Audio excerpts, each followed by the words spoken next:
Zach, that was a nice trial this morning. Yeah, it was. It was all he needed, really.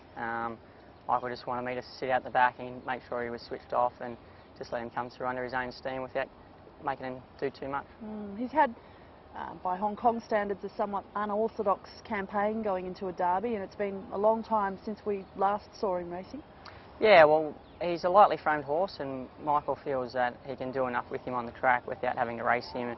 He thought if you had to run him in the 1800 metre race, it would have just pushed him over the top. So, you know, he knows what he's doing. I've been working the horses in the morning, and he feels terrific. And as we've seen, his trial today was first class. So, you know, I think Michael's done the right thing by skipping that race. And what he's shown at home in Ireland and also early doors here in Hong Kong, he is the ideal derby type of horse and a stakes winner beyond 2,000 metres in Ireland before coming here. Yeah, he's got the form to run the distance. That's not a worry at all. Obviously, barriers are going to be very important. Pace of the race is going to be crucial, but I'm more comfortable with him now than what I was at his last start.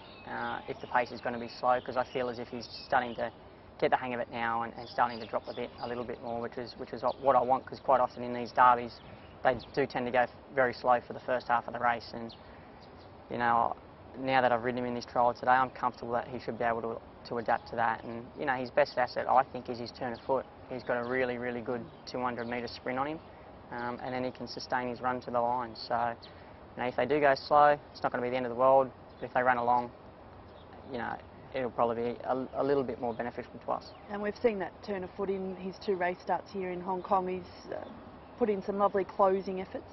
Yeah, exactly. Well, we've ridden him both times to get him to switch off and to get him to hit the line, and he's done that.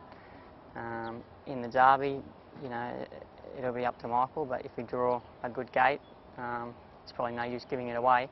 I think he'd be a little bit versatile, because overseas he did lead up in a couple of races, so you know, he doesn't have to be ridden from back there, but that's what's worked, and you know, we'll decide what we're going to do closer to the time. Funny things can happen in racing at any level, even particularly at Group 1. It looks like John Moore's got a mortgage on the derby with his 2, in particular, Able Friend and Designs on Rome. Is this horse, though, a dark chance of perhaps causing some upset, or certainly being capable of weighing in? Yeah, well, I think he's a top 3 chance at least.